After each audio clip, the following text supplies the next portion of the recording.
अवधूत चिंतन श्री गुरुदेव दत्त। श्री गुरुदेव दत्त। श्री गुरुदेव दत्त। कई सखाओं के प्रश्न हैं। विश्व की हाल की परिस्थिति देखते हुए प्रश्न, हमारा क्या होगा? तेरा क्या होगा कालिया?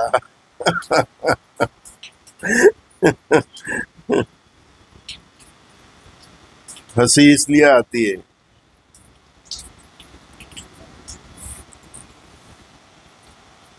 जब संतों, अवधूतों और गुरु और ज्ञानी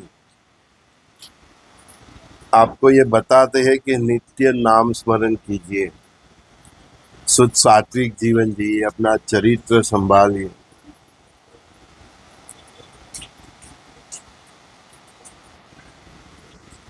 प्रभु के साथ आपका एक दिव्य कांटेक्ट बनाइए।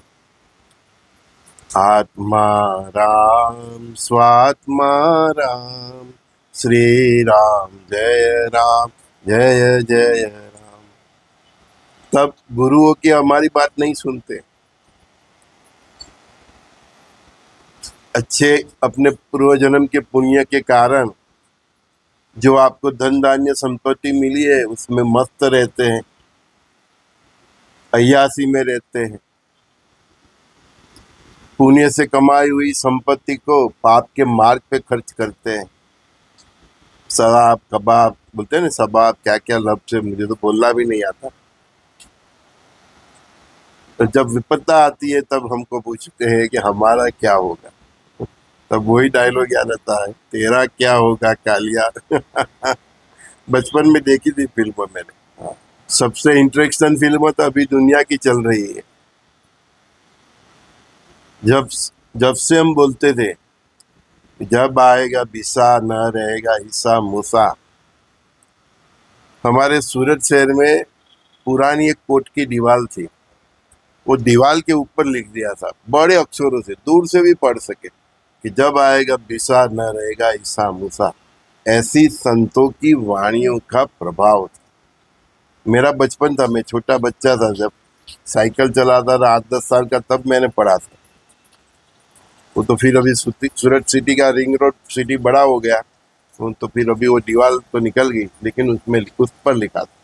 तो संतों का इतना प्रभाव था, वो हमारी वो संस्कृति, हमारे जीवन की पद्धति भी करीबन 1970-80 तक ऐसी ही थी। तो जैसे जैसे हमारे जीवन में बॉलीवुड फिल्मों का और हॉलीवुड फिल्मों का प्रभाव बढ़ा, हमारी लाइफस्टाइल में से राम निकल गया और मरा मरा चल गया। समझ में आता है? हाँ। हमको बिगाड़ा किसने? हमारा जीवन किसने बिगाड़ा? ये बॉलीवुड और हॉलीवुड की फिल्मों ने। वो चाइनीज फिल्म और जापानीज फिल्म, लोग को वो उस टाइम पे वो टीवी भी भाड़े से लाके थे और वीसीआर वीडियो। तो जो न सीखना था, जो न देखना था, जो न सुनना था, वो सुन सुन के हम हमारे जो कल्चर है उसमें से बाहर आ गए। और आज वो परिस्थिति है कि हम में से कई देखते हैं ना कि भाई ये तू तो यार बहुत देसी आदमी है, कैसे मेरे को भी बोलते हैं संजय तू क्या ये सब सत्संग और ये सब क्या बातें करते हैं। तो आप भी देखो कि मेरी चैनल में ही देखना, जो मैं मेरे प्रातःकाल के सत्संग की वीडियो है उसमें कितने लोग इंटरेस्ट लेते हैं, उसके व्यूज देखना, उसका लाइक देखना। और भावी के ऐलान की वीडियो होते हैं तो 5,000, 10,000, 20,000, 50,000 लोग देखते हैं। कुछ गंदी बातें होती है तो कोई वीडियो देखो आप दूसरी चैनलों में, तो हजारों नहीं लाखों। तो और फिर दिक्कत पड़ती है तो आपको संतों अवधूतों की ही याद आती है ना? परमात्मा की याद आती है। हमारा क्या होगा? जो तूने किया वो तेरा होगा, जो तूने किया वो तेरा होगा, क्योंकि तूने जो किया वही तो तेरा है। समझ में आता है? जो तेरा है वो तेरा ही है, चाहे दुख हो और सुख हो। लेकिन जो अब ये 2026 से जो महाभारत टू जो एक्टिव हो गया, और वो महाभारत की आग रसिया यूक्रेन से जो शुरू हुई है, फिर अब मिडल ईस्ट से यूरोप तक जाएगी, बाद में भारत तक भी आएगी। तब हमको, मैंने बोला ना, इस देश की बस्ती 150 करोड़ की है, तो गवर्नमेंट कितने लोगों की संभालेगी। लेकिन भारत में आज भी ऐसे संत है, महात्मा हैं, जो मुट्ठी भर चावल में सारे गांव को खिला दे। हमारे जो भक्त लोग गिरनार की परिक्रमा करते हैं, उनको पूछो, कभी कभी भी दाल चोखा का या कढ़ी का जो वो बनाया होता है कुंड, कढ़ी का कुंड होता है, वो कढ़ी का कुंड कभी खाली नहीं होता। तो वो देवी शक्ति है, वो ही सबको खिलाएगी। लेकिन वो प्रसाद भी वही ग्रहण करेंगे कि जिनके कुछ पुण्य तो भी होंगे, क्योंकि जो भी उस टाइम में जो होगा वो प्रसाद होगा, अमृत होगा। इतना खाओगे फिर भी पेट भर जाएगा। मुट्ठी भर चावल, एक चावल के दाने से भी ऋषियों का पेट भर दिया था वासुदेव श्री कृष्ण ने, जब पांडवों की परीक्षा करने के लिए वो ऋषि आए थे। तो प्रभु की शक्ति ऐसी होती। और 2026 से जो कालखंड चालू हुआ है, उसका जो प्रभाव होगा, उसके प्रभाव से, उसका प्रभाव ही ऐसा होगा कि कौन सा संत खरा है, कौन सा संत बुरा है। सरकार को भी ये बात साइड में रख के, वो बात को दरकिनार करके, वो संतों का, अवधूतों का सहारा लेना पड़ेगा। इनमें से कई ऐसे अच्छे संत हैं कि जिनके सामने केस भी चल रहे हैं, तो वो सब बातें दरकिनार करके संतों का, अवधूतों का सहारा सरकार को भी लेना पड़ेगा। परिस्थिति ऐसी निर्माण, और वो समय ऐसा होगा, आगे आने वाले का समय ही ऐसा होगा कि आज जितनी बड़ी बड़ी संस्था भी है जो संतों ने बनाई है, उनका भी माप निकल जाने वाला है। संतों का संतत्व का भी परीक्षा होने वाली कि भाई इसमें कितना दम है। क्योंकि व्यासपीठ पर बैठ के तो बहुत लोगों ने बोल बच्चन किया है ना, लेकिन जब कसौटी का टाइम आ गया, जब राष्ट्र को जरूरत पड़ेगी, तब राष्ट्र ऐसे संतों के पास आएगी, बड़े बड़े उद्योगपतियों के पास आएंगे, तब ये संतों का भी माप निकलने वाला है। और जो ये परीक्षा में पास हो जाए, समझ लेना वो खरे संत है।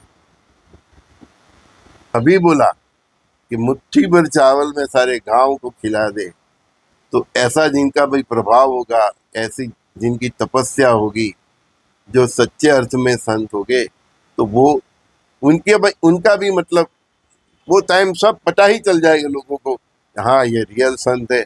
और ये आज तक बस फेंकम फेंकी करता था, बस बड़ी बड़ी बात करता था। कहीं तो ऐसे भी है ना हमारे यहाँ, 10 रुपये का लाड़ू, 50 रुपये का लाड़ू, 100 रुपये के लाड़ू, तो उनकी दुकान तो बंद ही हो जानी हुई है। हाँ, जो प्रसाद के भी पैसे ले वो क्या खिलाए।